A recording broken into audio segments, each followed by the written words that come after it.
Yesus Kristus. Ya, ini luar biasa loh. Ya, jadi itulah yang membawa saudara dan saya ke dalam kerajaan surga, yaitu karena kita menerima Yesus Kristus sebagai Tuhan dan Juru Selamat. Karena kasih karunia hanya melalui Yesus Kristus. Makanya Tuhan pernah mengatakan begini, akulah jalan kebenaran dan hidup. Tidak ada seorang pun yang datang pada Bapa di surga kalau tidak melalui aku. Ada yang tahu ingatnya ayatnya? Yohanes berapa? 14 ayat 6. Iya kan?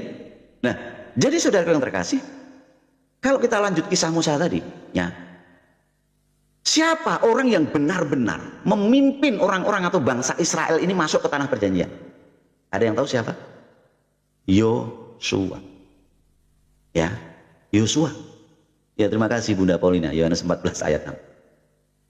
Tahu arti nama Yosua? Nama Yosua itu nama yang sama dengan Yeshua, yang berarti juga Yesus, artinya punya arti Tuhan menyelamatkan. Tuhan adalah keselamatan. Itu arti kata Yosua. Jadi dengan kata lain begini, hukum ya yang dibawa Musa itu hanya membawa orang-orang Israel ke perbatasan. Tapi Yesus Kristuslah yang membawa ke tanah perjanjian. Dan itulah yang disebut Injil yang tersembunyi. Ya. Seringkali orang nggak sampai ke situ. Ya. Ingat, kitab suci dari pasal pertama dari Kejadian itu sudah ada Injil. Sudah ada kabar baik. Ya. Di situ pentingnya belajar iman kekristenan. Iman kekristenan itu bicara tentang kabar baik, tentang Injil, ya, tentang juru selamat, tentang Sang Kristus. Gitu. Di situ. Ya, itu kabar baik. Semua orang butuh kabar baik sekarang ini. Ya, bukan kabar yang menyesatkan. Ya toh. Kalau Anda dengar Tuhan menyesatkan, Tuhan mengutus setan, Anda takut, oh ya jangan diikutin. Kalau ada Tuhan mengutus setan-setan. Ada Tuhan yang menyesatkan. Alkitab mengatakan, penyesat adalah IBLIS. Dia adalah bapa segala dusta. Ya, di situ jangan diikuti. Ya, dia bisa menyamar seperti malaikat terang. Ya, dan saat dia dilempar ke dalam gua-gua, dia ingin menjadi ilah. Ya, penting ya. Jadi ingat, firman Tuhan mengingatkan kita. Ya, imanmu, iman kita itu mau dibawa kemana? Ya toh? Jadi iman yang memberikan kepastian. Artinya iman itu harus menghubungkan kita dengan Sang Juru Selamat yang datang dari surga, yaitu Sang Kristus. Karena itu dialah yang menghasilkan pembenaran. Makanya tadi dikatakan, ya, sebab hukum Taurat diberikan oleh Musa, tetapi kasih karunia dan kebenaran datang oleh Yesus Kristus. Makanya Yesus mengatakan, akulah jalan dan kebenaran dan hidup. Bukan batu. Masa ada batu datang dari surga? Ya. Nah, jadi iman itu juga harus melahirkan tentang kasih dan ketaatan. Makanya kalau imanmu tertuju pada Kristus dan ajarannya, maka kamu akan menghasilkan iman yang melahirkan kasih dan ketaatan. Tapi kalau imanmu kamu tujukan pada orang yang suka membembun, yang suka icik-kiwir, kawin-mawin, ya pasti kau akan melakukan hal seperti itu. Berat, saudara. Berat. Ya. Oleh sebab itu dalam Yakobus 2 ayat 17 juga menegaskan bahwa iman tanpa perbuatan adalah mati. Artinya apa? Kalau kamu hanya mengatakan aku beriman, tetapi kau tidak menghasilkan sesuatu atau tidak melakukan sesuatu. Ya, ayat ini bukan bicara bahwa keselamatan tuh ya melalui iman pada Kristus terus ditambah perbuatan, bukan. Artinya bukan itu. Artinya kalau kamu ini benar-benar orang yang beriman, memiliki iman yang sejati, pasti orang akan melihat buahnya itu. Dari perbuatanmu tadi loh. Itu maksudnya, ya. Jadi dalam Yakobus 2:17 itu iman tanpa perbuatan adalah mati. Ini bukan berarti kita diselamatkan oleh perbuatan kita, bukan. Tetapi iman sejati itu tidak mungkin tidak berbuah. Iman sejati harus menghasilkan buah. Yaitu apa? Melahirkan buah kasih. Nanti saudara baca deh ayatnya di Galatia 5, ya. Galatia 5 ayat berapa itu? 22 sampai 23, ya. Di situ, ya, apa kita buka aja deh ayatnya ya supaya nanti saudara paham.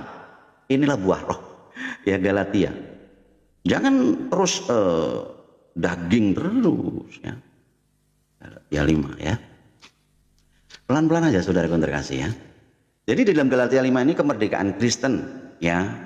Terus perikop berikutnya adalah hidup menurut daging atau menurut roh. Ya. Nah, di ayat 22 dan 23, tetapi buah roh ialah kasih. Nah, ini harus ada nih anak-anak Tuhan. Sukacita, damai sejahtera, kesabaran, kemurahan, kebaikan, kesetiaan, kelemah lembutan, dan penguasaan diri. Kalau buah kedagingan atau buah dari jin korin apa? Perbuatan daging. Perciabuelan. Ini saudara baca di ayat 19. Ya, kecemaran, hawa nafsu, penyembahan batu hitam, sihir, perseteruan, iri hati, amarah, kepentingan diri sendiri, percerdian roh, pemecah, kedengkian, kemabukkan, pesta pora, dan sebagainya. Saudara mau dipimpin Roh Kudus atau dipimpin oleh roh kegelapan, roh gua-gua? Ini penting saudaraku, ya. Jadilah orang Kristen sejati yang memiliki iman yang sejati, yang memiliki buah-buah roh, ya.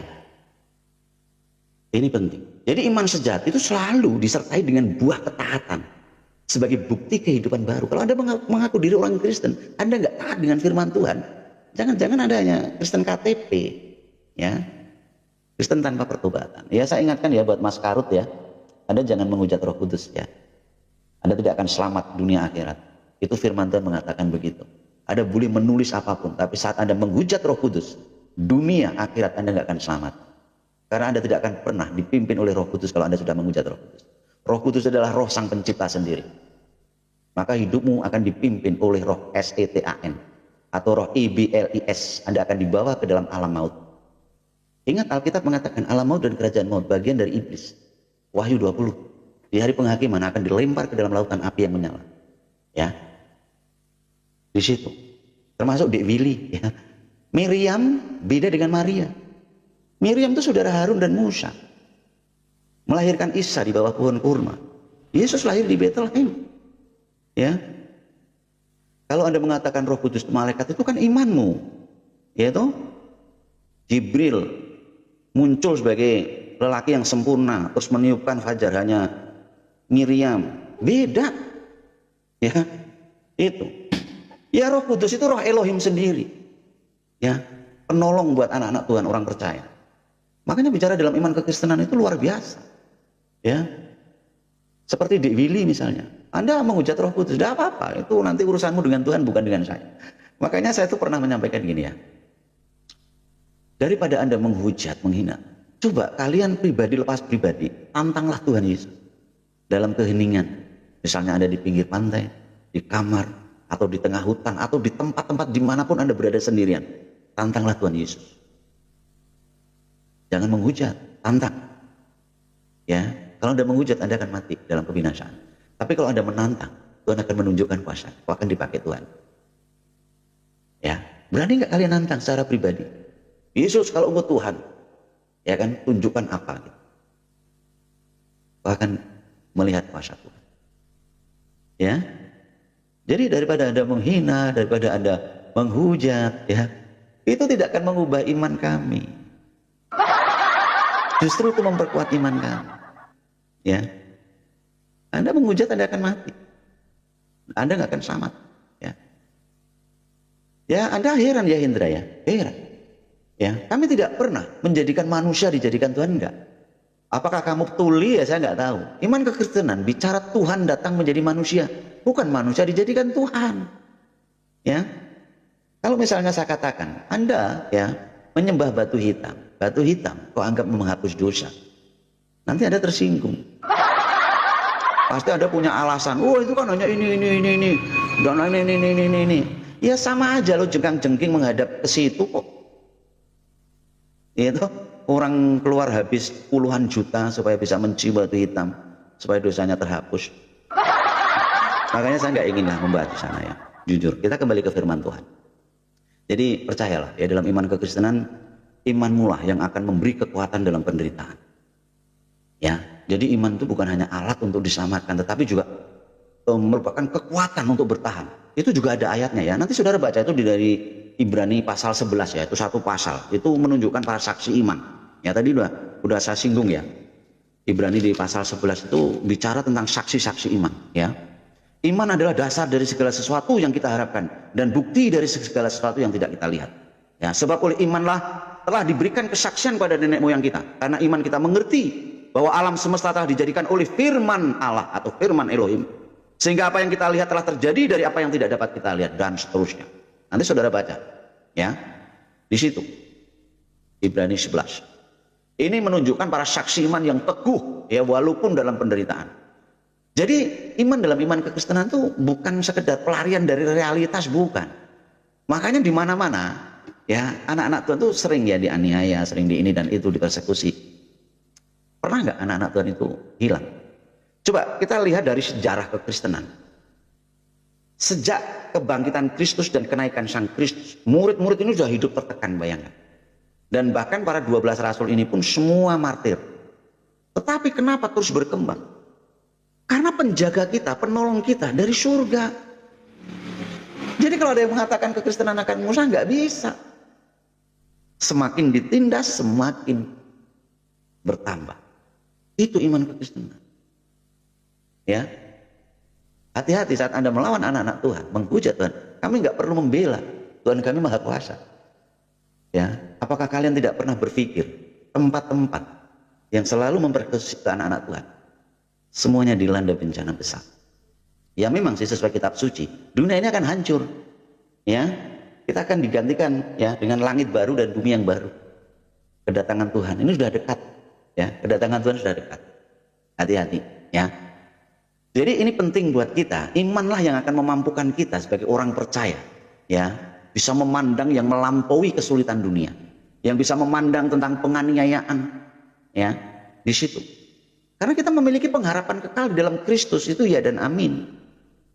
Ya, bukan kayak Hendra itu dia mengatakan ilusi aja di sana atau hayalan saja. Ya, semua serba hayalan. Ya. Teman-teman bantu tap layar ya. Terakhir ya. Ini iman ini penting untuk dibahas ya. Jadi iman ini juga akan menumbuhkan terutama adalah tadi pengharapan dan kedamaian ya. Makanya saat kita melihat ya bencana di mana-mana dan lain sebagainya, anak-anak Tuhan itu selalu memiliki pengharapan. Dia nggak teriak-teriak seperti orang tidak memiliki pengharapan. Dia tidak memanggil sesembahan yang tidak dia kenal. Ya. Itulah indahnya anak-anak Tuhan, orang percaya, memiliki pengharapan dan kedamaian. Ya, saya carikan ayatnya ya sebagai ini ya penguat ya. Nah. Di dalam Roma 5 ya, ini hasil pembenaran. Ini penting buat kita ya. Saudara bisa buka ya dalam Roma 5 ayat 1 sampai 2 aja deh ya, nggak usah semuanya ya. Beginilah firman Tuhan. Sebab itu kita yang dibenarkan karena iman, kita hidup dalam damai sejahtera dengan Elohim oleh karena Tuhan kita Yesus Kristus. Oleh Dia kita juga beroleh jalan masuk oleh iman kepada kasih karunia ini. Di dalam kasih karunia ini kita berdiri dan kita bermegah dalam pengharapan akan menerima kemuliaan Elohim. Amin. Wow. Ini luar biasa saudara. Ya, ini luar biasa. Sebab saudara dan saya, kita semua yang di dalam Kristus sudah dibenarkan oleh iman tadi. Iman kepada siapa arahnya? Kepada Sang Kristus Yesus, bukan kepada batu hitam atau kepada sesembahan yang tidak dikenal. Kita menyembah Allah yang kita kenal di dalam Kristus. Maka kita hidup dalam damai sejahtera ya dengan Bapa di surga melalui putranya yaitu Tuhan Yesus Kristus. Itu makna ayat Roma 1 ayat 2 tadi. Ya. Itu ya dan amin. Ya, makanya kita mengikuti yang datang dari surga, yang sudah kembali ke surga. Jangan ikutin yang nggak bangkit, yang masih minta didoakan. Itu, lah kalau Anda ngikutin, ya nggak bangkit, yang masih minta didoakan, apalagi percaya batu bisa menghapus dosa. Salah saudara imannya, salah sasaran. Ya, makanya iman itu harus menghasilkan shalom. Apa arti shalom? Damai sejahtera. Shalom dalam batin kita, dalam hati kita. Makanya hanya orang Kristen sejati yang memiliki damai sejahtera. Contohnya di sini ya, banyak orang-orang yang tidak memiliki shalom karena mereka dipimpin oleh roh gua. Roh gua itu hanya membawa apa? Kepedihan. Ya, itu kebencian, ikutan di iblis panas memang kalau bicara tentang keselamatan, tentang Injil. Ya. Jadi iman sejati sekali lagi bukan hanya sekedar percaya bahwa Allah itu ada, bukan hanya sekedar percaya bahwa adanya Sang Pencipta, tetapi juga percaya bahwa Ia adalah Bapa yang penuh kasih, yang tidak akan pernah meninggalkan anak-anaknya. Amin, saudaraku. Makanya kalau ada Allah atau Tuhan yang menyesatkan, yang mengutus setan-setan, itu bukan Allah yang sejati, bukan Bapa surgawi, tapi Bapa segala dusta. Makanya saya pernah memberikan perumpamaan. Ya, salam Pak Anton Sida, hambanya Tuhan berkati. Ya, saya memberikan perumpamaan dua orang bapak nih. Ya, dua orang bapak ini sama-sama memberikan tugas dan kewajiban. Sama-sama ngaku seorang bapak. Bapak yang pertama memberikan tugas dan kewajiban pada anak-anaknya. Ya, anak-anakku lakukan ini. Ya, taatlah pada bapak. Ya, kerjakan kalau dapat. Nanti bapak beri apresiasi. Kalau nggak bisa datang pada bapak, bapak bantu. Ya, tapi kalau nggak mau ada ya sudah. Bapak sabar nunggu kamu untuk kembali. Tapi yang bapak satunya yang kedua ini, kalau lu nggak ngerjain dengan beres, gua habisin lu, ya gua cincang lu. Ini bukan bapak ini, ya. Jadi bapak surgawi itu tentu penuh dengan belas kasihan dan tidak akan pernah meninggalkan anak-anaknya, ya. Makanya waktu saya merenungkan dulu, waktu saya masih di Sonono, iki Tuhan kok ngutus setan-setan untuk menyesatkan manusia. Kenapa bukan mengutus malaikat untuk memberikan pencerahan misalnya? Kenapa setan yang diutus untuk menyesatkan manusia? Dan bahkan dia sendiri juga menyesatkan barang siapa yang akan disesatkan. Waduh, saya mikir itu. Iki jojo tutup Tuhan iki, ngaku-ngaku Tuhan iki. Nah, begitu saya tahu ternyata penyesat itu adalah IBLIS. Penyesat, Bapak segala dusta. Dada larak tenan. Makanya dia punya gelar Sang Khairul Makirin, Maha Penipu Daya. Alkitab mengatakan penipu daya itu IBLIS. Waduh, berat ini. Ya. Ngeri itu. Nah, oleh sebab itu hati-hati ya dengan iman yang palsu. Ya. Jadi arahmu kemana imanmu? Ya. Jadi tidak semua iman itu bersifat menyelamatkan. Makanya Alkitab memperingatkan ya, kitab suci mengingatkan kita iman yang dangkal. Itu seperti apa ya? Seperti benih yang jatuh di atas tanah berbatu. Itu ada ayatnya ya. Nanti saudara baca di Markus ya, Markus berapa itu? Markus 4 ya, tentang perumpamaan itu ya. Markus 4 ayat berapa itu? Ya nanti saudara cari lah ya. Jadi iman yang palsu itu, atau iman yang bukan iman yang sejati, pertama adalah dia tidak mengarahkan kepada Sang Pencipta itu sendiri yang mau menyelamatkan umat manusia. Dia tidak melihat kasih karunia, tidak melihat anugerah ya yang sudah diberikan melalui Sang Kristus. Kalau orang itu nggak melihat ke situ, imannya berarti arahnya sudah berbeda, dan itu tidak ada kepastian. Ya, itu harus dipahami. Ya, dan iman yang palsu juga apa? Kelihatannya aktif nih secara lahiriah, wah seperti membela Tuhan, membela ini dan itu ya. Tetapi sekali lagi tidak berakar pada kasih. Padahal Alkitab mengatakan Elohim adalah kasih, Allah adalah kasih. Dan yang lebih utama tidak berakar kepada Sang Kristus.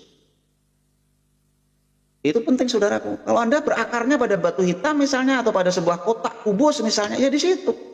Tapi kalau berakarnya pada Sang Kristus, Yohanes 15 mengatakan Anda akan berbuah banyak.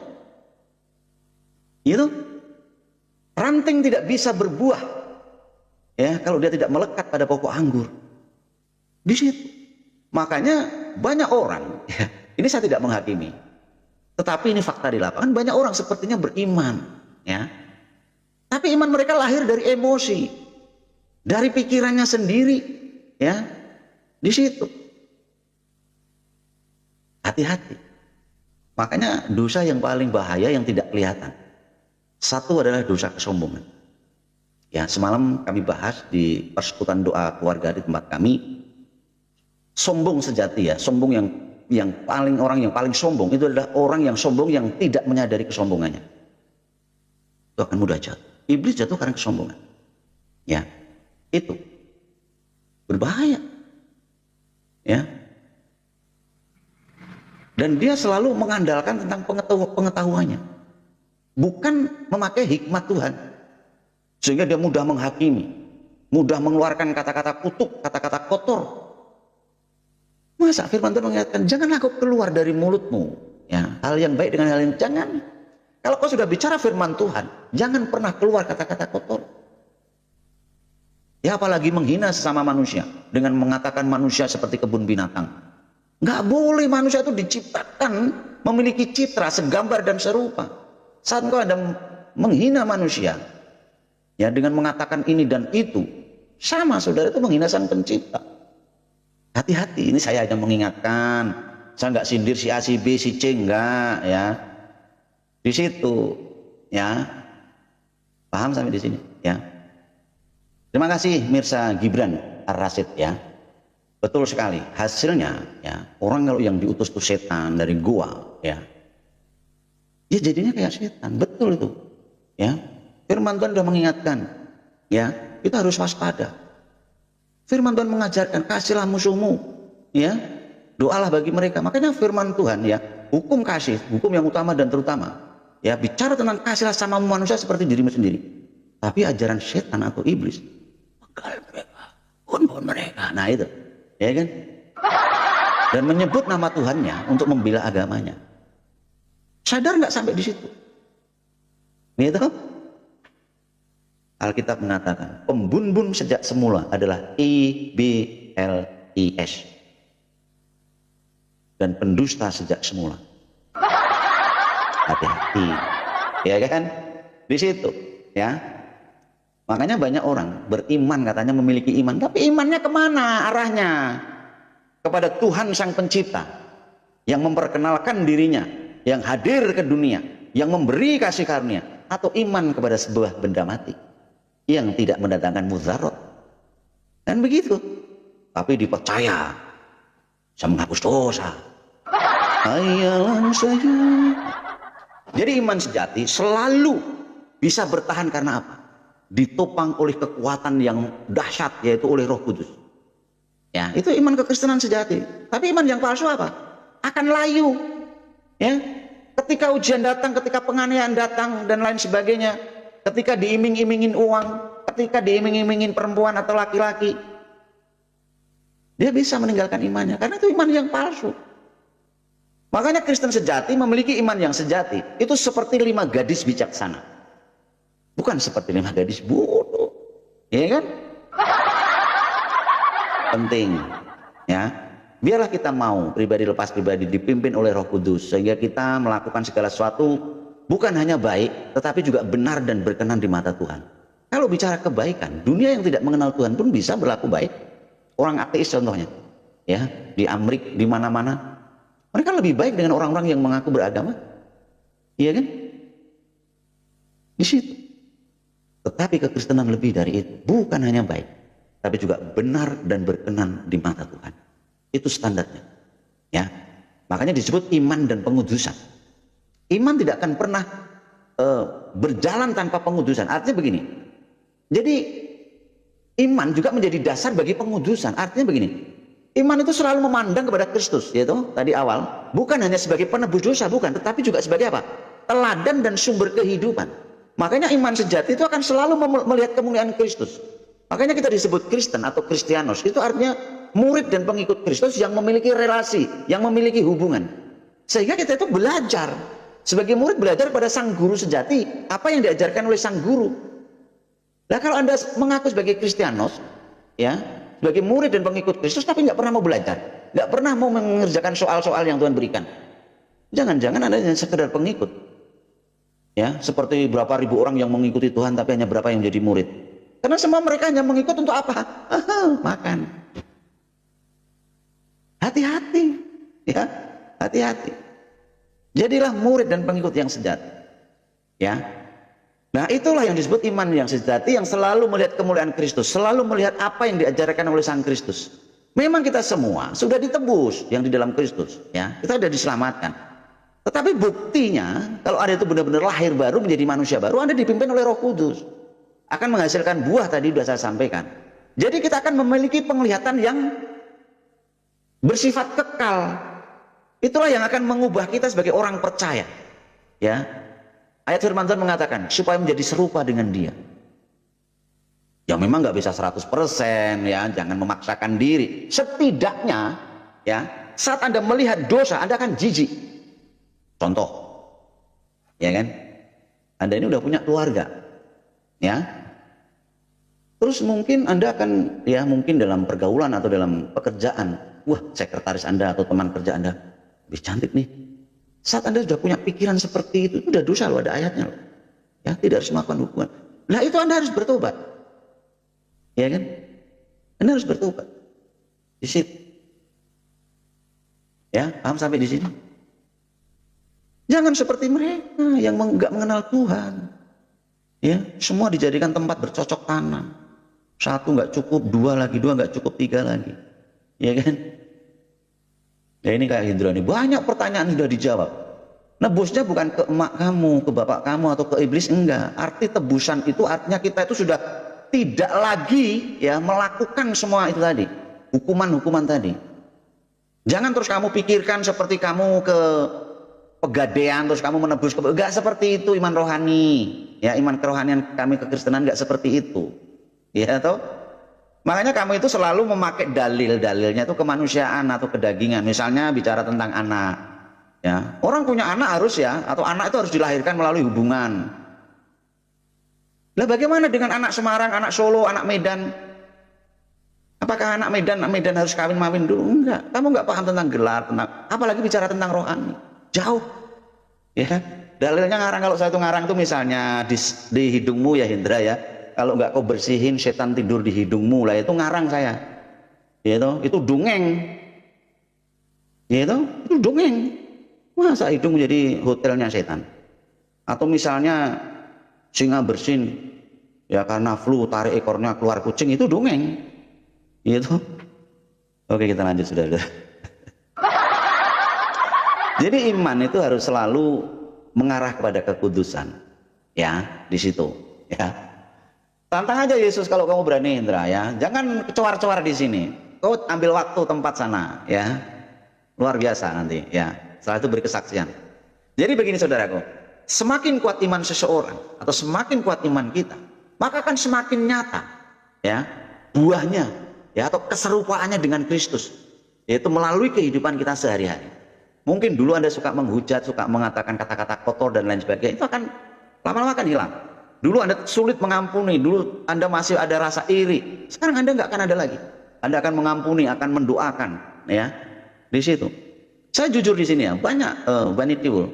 Ya saya nggak pernah ya menghujat mereka. Paling-paling saya hanya mengembalikan tulisan mereka. Ya, di situ.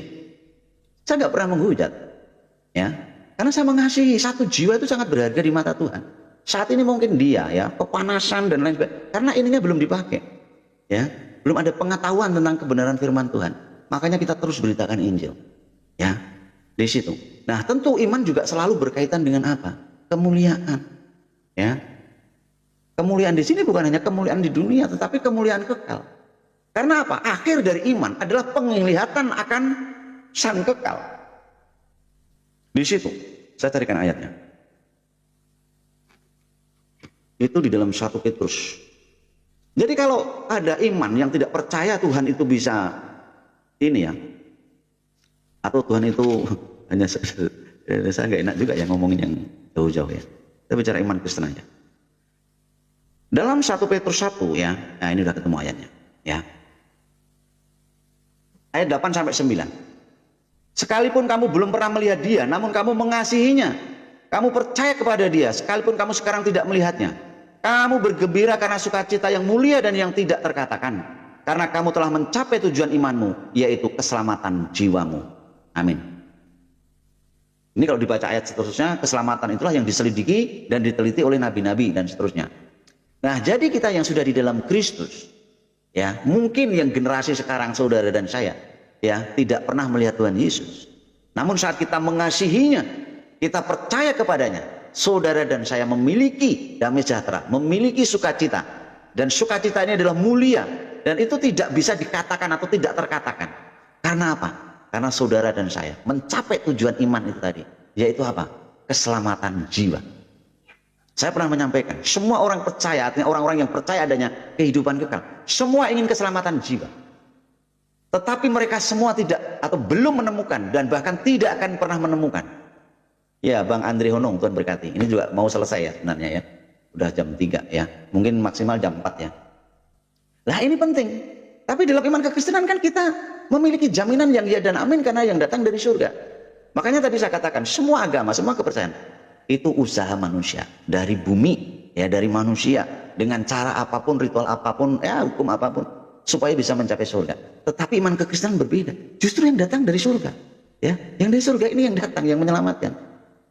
Ya, inilah bedanya. Ya, makanya kenapa mereka tidak memiliki damai sejahtera? Tidak ada sukacita. Ya, kalau ada orang lain berkhotbah atau apa membahas imannya, mereka sakit hati, panas. Ya, di situ kita harus menyadari saudara, kita harus memaklumi, ampuni mereka. Tuhan Yesus mengajarkan, ampunilah mereka. Karena apa yang mereka katakan, apa yang mereka tulis itu karena ketidaktahuannya. Ya, di situ.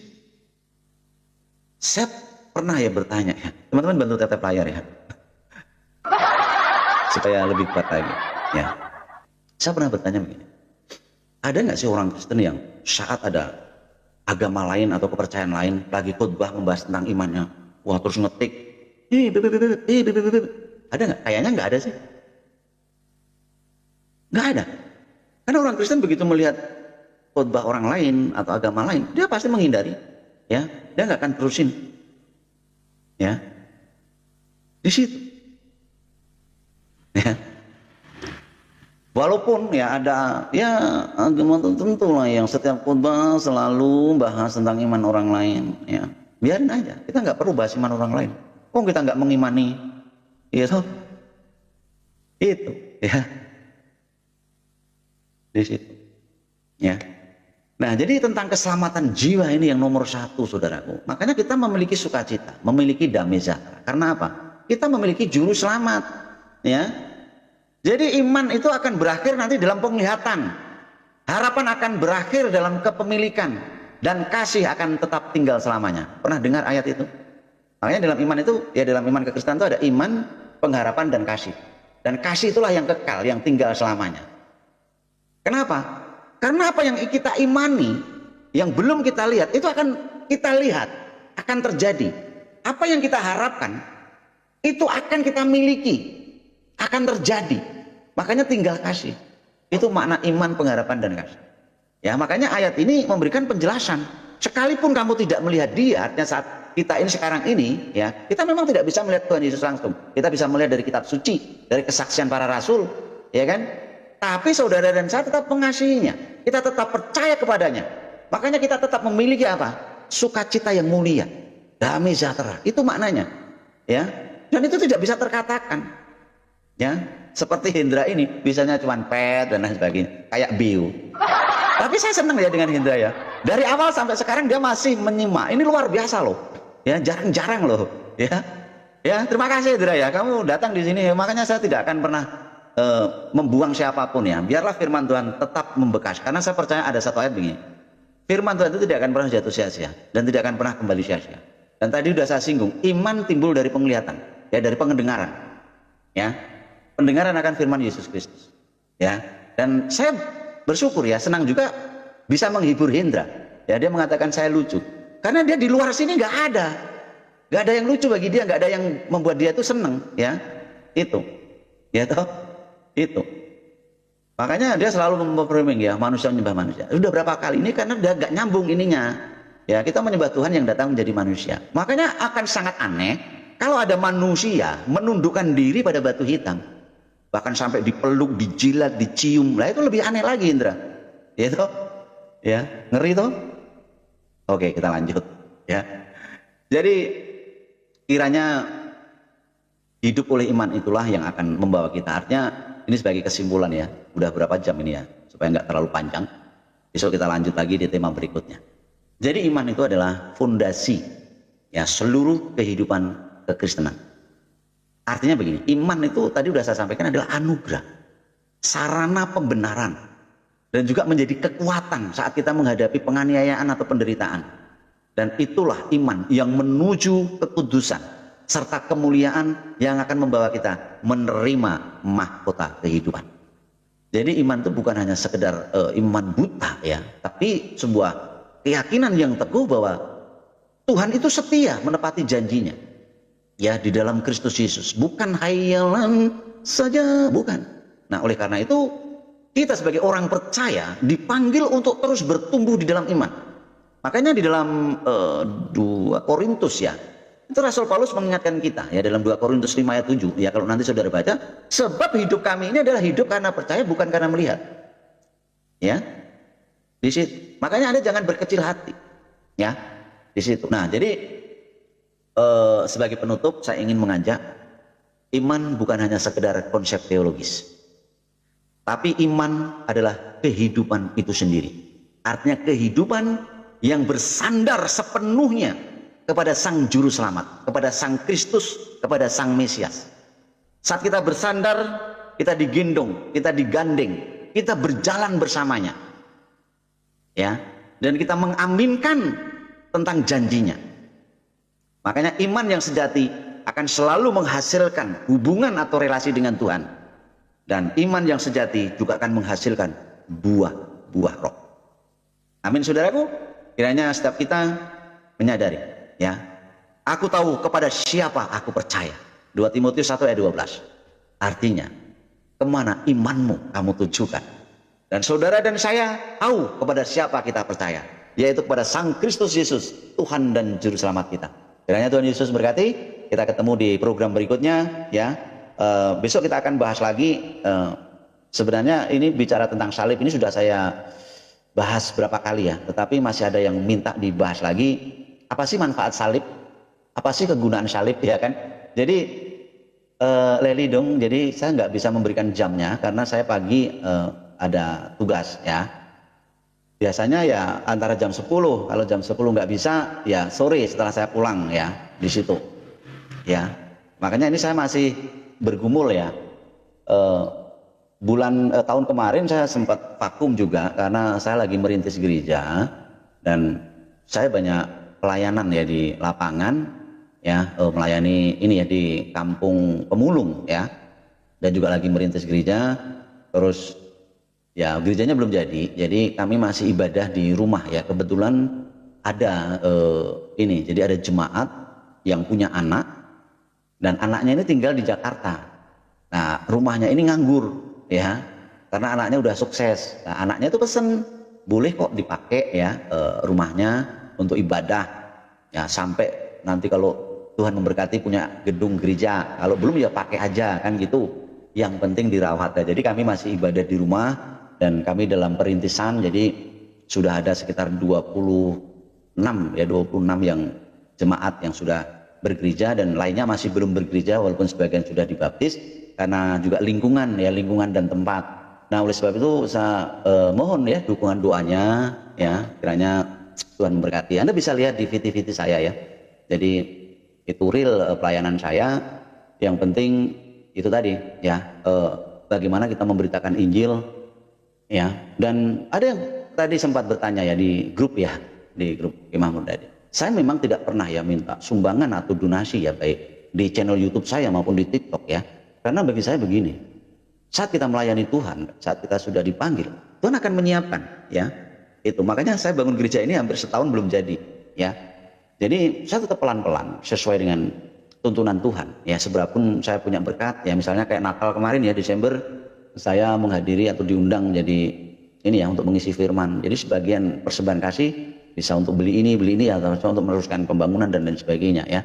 Dan kemarin juga ada teman yang datang membantu ya. Mudah-mudahan dalam tahun ini bisa selesai ya, karena masih kurang lantai sama temboknya ini juga belum dikasih pasir semen ya, termasuk atapnya apa itu namanya, ternitnya ya, untuk apa namanya supaya peredam ya di situ ya. Jadi mohon doanya aja ya buat Hendra.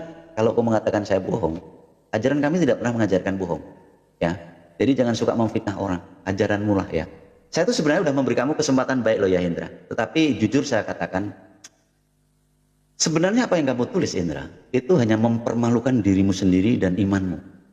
Percaya nggak?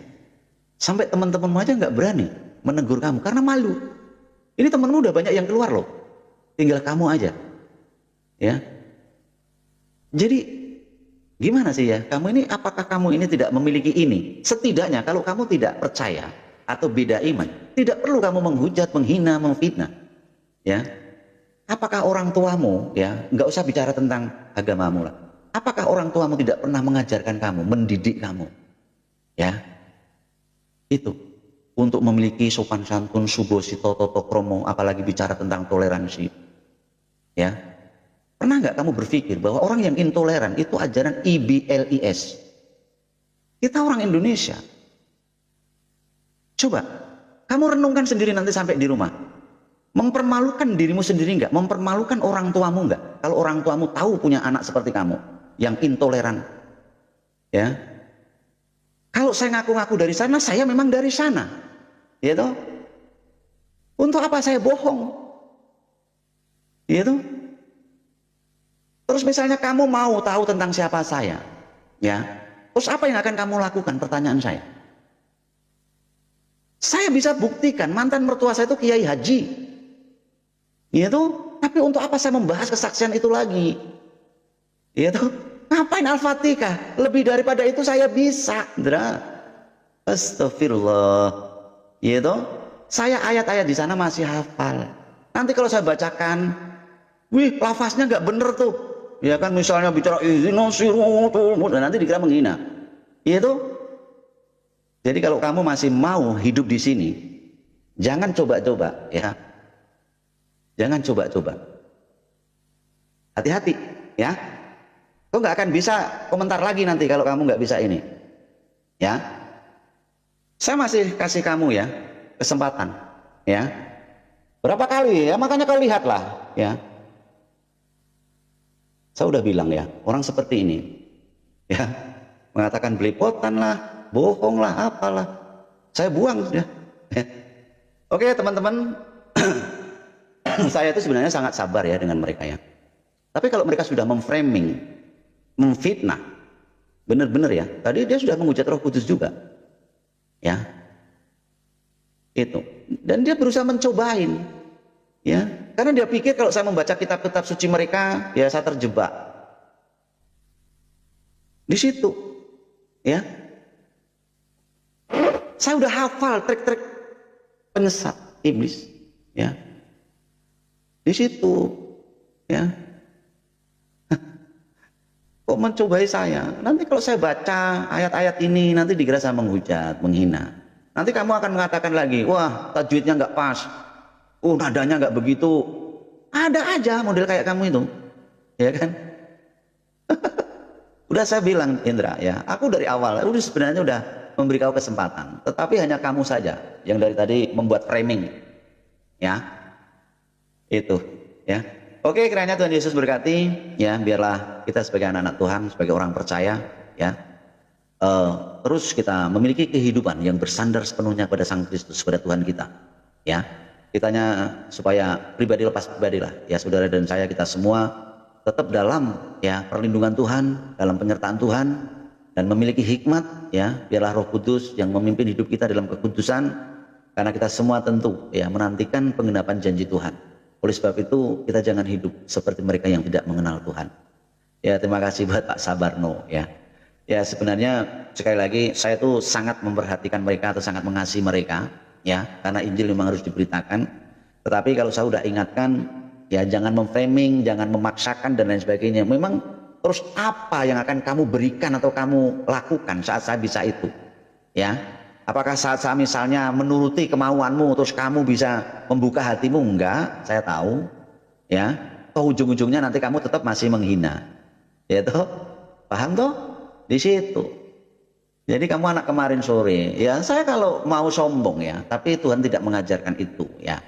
Kalau saya masih mau bermegah dengan masa lalu saya, kalian nggak ada apa-apanya. Makanya saya katakan seperti firman Tuhan, masa lalu saya itu ibaratnya sampah, ya, sampah. Ya, di situ. Oke, Tuhan Yesus berkati, tetap semangat, ya, jaga kesehatan dan tetap positive thinking, ya. Oke, ini ada Pak Johannes, ya, dari tadi ingin naik, saya naikkan dulu, mohon maaf baru lihat. Mungkin ada yang mau disampaikan, masih menyimak kah Pak Johannes? Kayaknya sudah ini, ya. Oke. Oh, sudah pergi ya Pak Johannes, ya. Tadi mau minta naik, ya, tapi belum saya naikin. Oke. Ya oke, saya kasih salam dulu. Terima kasih buat Kristiana dan juga buat Andri Honong, keluarga Pak Sugianto, keluarga Leli Dongoran, dan juga keluarga Opani Delisa Sagala, dan juga Jin 84, keluarga Pak Sabarno, dan juga Badak Borneo, dan keluarga Bu Banjir. Tuhan berkati. Terima kasih juga buat Aweng Power, ya Tuhan berkati. Ripus 888, Evin Mita, GNG, dan juga Yana Sam Sidi 20, keluarga Nani, keluarga Darmonius Sole, keluarga Sembiring, keluarga Sialagan, Tuhan berkati, keluarga Ji dan juga Aci Buruh Huta Barat, keluarga Linatio, Bivanu, Lena Bukit 18, Rangkap Jimat dan juga Eten 10 Martin, Tuhan berkati, dan juga buat Gati, keluarga Ibu Sugiyarti, ya Tuhan berkati, Justan Sumake, Lizzy, Win-Win, dan juga keluarga Max Simon, Tuhan berkati, dan juga buat Bunda Sandra, Dria, dan juga Lanis Rantegun, dan juga Dikmen 2906, Master Marbun, Trisa, Hanu Dodo, dan juga Yetsi, ya, dan Jamie UNG, Bang Putra, Maria Aritonang, Nyai Marsin, Mary Julie, ya, ini banyak banget ya, masih 60 ya, semuanya ya yang belum saya sapa. Tuhan berkati, keluarga Bunda Lina juga makasih, ya, dan juga Lizzy, sehat selalu, Tuhan Yesus berkati. Kita akhiri dengan satu pujian untuk kemuliaan Tuhan, ya. Oke, oleh kuasa darahmu, ya.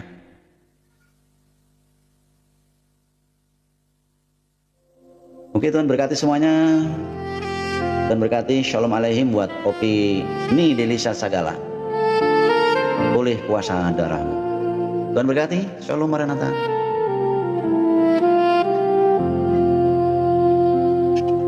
Saat ku masuk. Ya, terima kasih buat Ruth Nandi 227, tetap semangat. Badak Borneo, sehat selalu. Salam buat keluarga di Borneo. Shalom sahabat Bible Bee Channel dimanapun Anda berada. Puji Tuhan berjumpa lagi bersama saya. Bagaimana kabar saudara? Semoga saudara selalu dalam keadaan sehat dan selalu dalam perlindungan Tuhan. Sebelumnya saya mengucapkan terima kasih banyak untuk saudara yang selalu setia mendukung pelayanan Bible Bee Channel dengan cara like, komen, dan juga subscribe, serta selalu setia membagikan setiap video yang ada di channel ini. Tuhan Yesus memberkati saudara. Saudaraku yang dikasihi Tuhan kita Yesus Kristus, seringkali kita mendengar banyak pendapat tentang Yesus, tapi tidak semuanya itu berasal dari pemahaman yang utuh. Dalam banyak debat apologetika, kita sering melihat bagaimana fakta tentang Yesus diperdebatkan, bahkan seringkali diputarbalikkan. Namun penting untuk diingat bahwa kebenaran tidak ditentukan oleh siapa yang paling keras berbicara, tetapi oleh apa yang benar-benar terjadi dan dapat dipertanggungjawabkan. Yesus bukan sekedar tokoh sejarah biasa, bahkan banyak sejarawan non-Kristen mengakui keberadaannya. Yang sering menjadi perdebatan bukanlah apakah Yesus ada, tetapi siapa dia sebenarnya. Disinilah sering muncul berbagai opini yang mencoba meragukan, menafsirkan ulang, atau bahkan menolak hal-hal yang sudah jelas tertulis dalam Injil. Sebagai orang percaya, kita tidak dipanggil untuk membalas dengan emosi atau kebencian, tetapi dengan kebenaran yang disampaikan dalam kasih. Yesus sendiri tidak pernah memaksa orang-orang untuk percaya, tetapi dia selalu mengundang, datang dan lihat. Artinya, setiap orang punya kesempatan untuk mencari dan mengenal kebenaran itu secara pribadi. Bagi yang mungkin masih ragu atau belum mengenal Yesus, penting untuk membuka hati dan pikiran.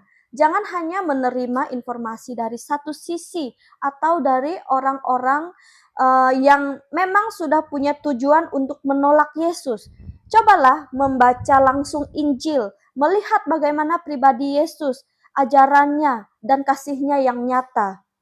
Jadi iman bukan berarti menutup logika, tetapi justru mengajak kita melihat lebih dalam, bukan hanya dengan akal, tetapi juga dengan hati.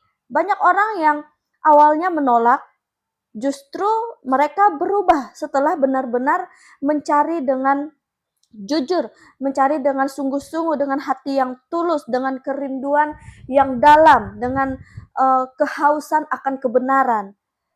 Kita benar-benar mencari kebenaran itu sendiri. Karena ketika hati terbuka, kebenaran tidak lagi sekedar argumen, tetapi itu menjadi pengalaman yang mengubah hidup kita.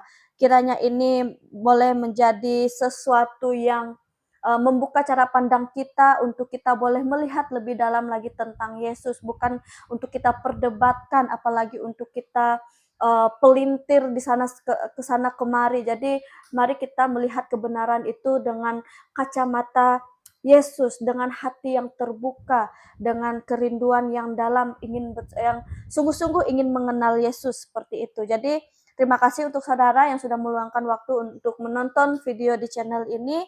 Sampai jumpa di video berikutnya. Tuhan Yesus memberkati saudara. Shalom.